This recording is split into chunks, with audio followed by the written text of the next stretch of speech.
All right, so this is going to be a little VR speed paint. We're giving you, this is a little sneak preview of what's to come in episode 2 of Baldur's Gate Descent Into Avernus, my series that I'm doing.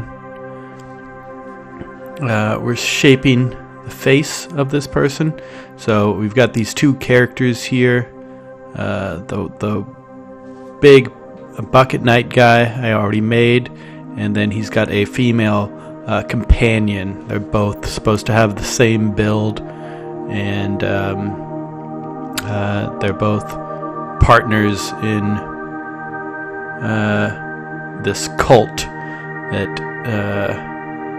their characters will have to face later on. But I'm not going to get into too many spoilers. But this is just kind of a kind of behind the scenes on my workflow and how I make these things. Obviously, it's really sped up. It's about what, I think 700 times sped up. It could be a little bit hard to watch just because, you know, I can't really keep the camera stationary as my head is the camera. So you are literally seeing all the stuff that I'm looking at 7 times speed. Try and play around with the hair. I don't really know what I'm doing with the hair right now, but I want to get a little base there. So that's what I'm doing. Kind of build a base.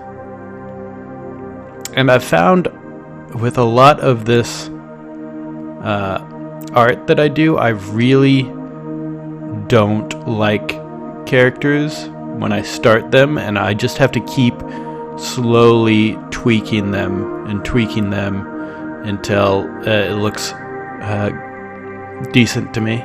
But I liked how this lady turned out in the end, but it took me a while to get over there.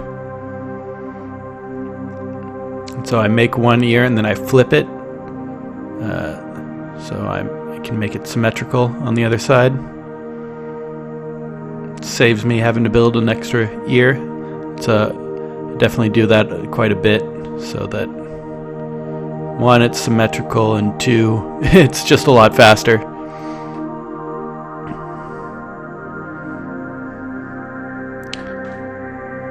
I would say I'm still relatively new to Quill. I've tried to do a lot of learning and see what works best in that medium, and I think I'm pretty competent now in it. But I haven't really done much art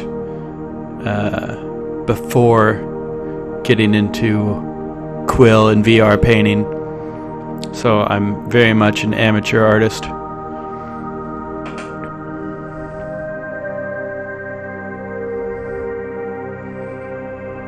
I have those primitive shapes that you saw me grab. I made a bunch of primitives earlier, so it's faster for me to just grab. Oh yeah, this time I copy their head and I put it over it. Kind of like a little helmet here. Not really a helmet, but like that chain, that chainmail hood that I have in the reference image over there. And now I'm just kind of molding the hood around the face.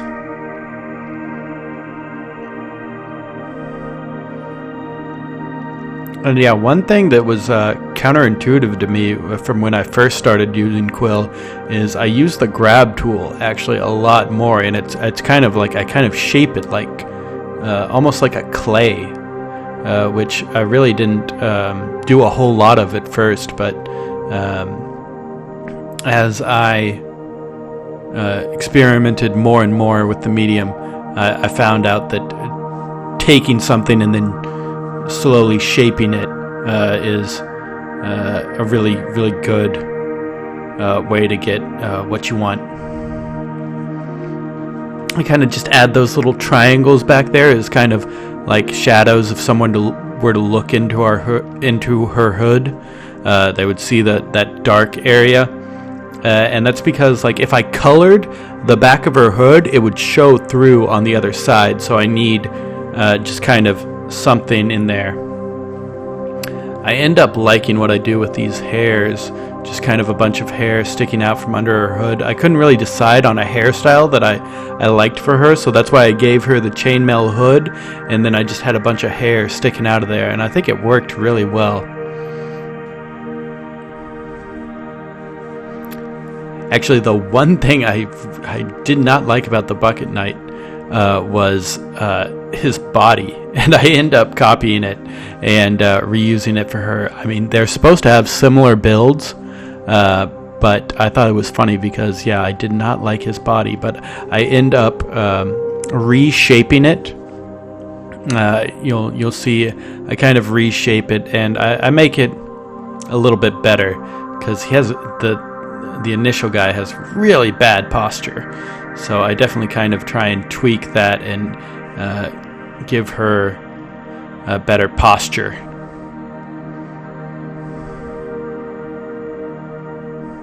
Yep.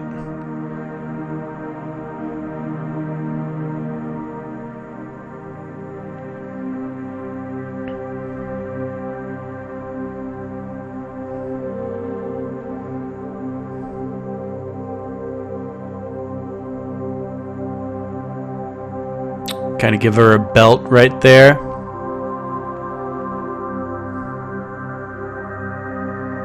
A lot of, okay, yeah, and we actually copy her body now, and we basically cut it in half, like kind of make the bottom half transparent, and then we kind of give her like the armor is kind of untucked, almost like a little skirt there.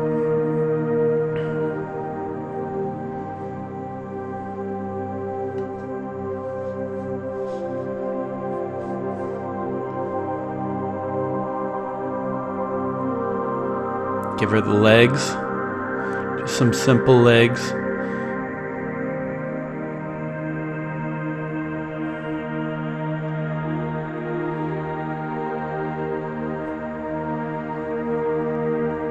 So much back and forth on the layers, just selecting layers, moving layers around. You see I'm constantly changing all the layers, changing transparency to the layers, grabbing, I copied the boots.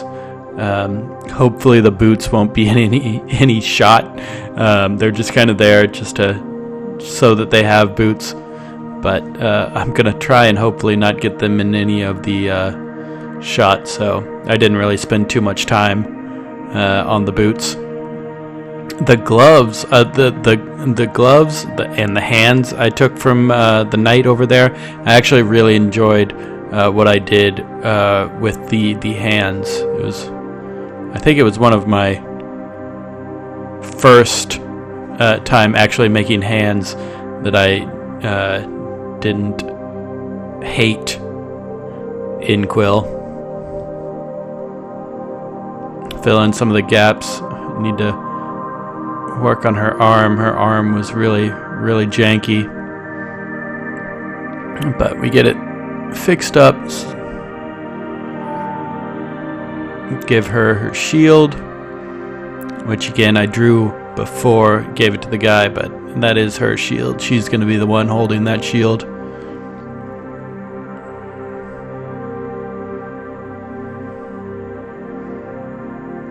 Try and fix her arm up a little bit. It's mostly going to be hidden by the shield, but I still want to kind of try and make it realistic.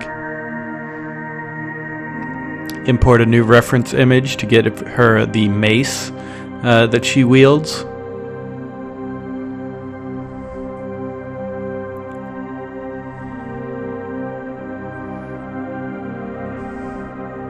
Definitely get it like a little bit too ambitious there. I make the top half very big. I'm gonna go back and change that a little bit. You'll see me do it a little bit later in the video.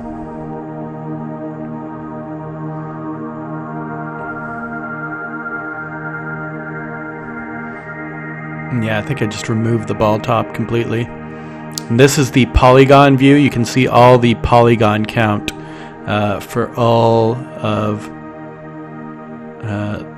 the material I used.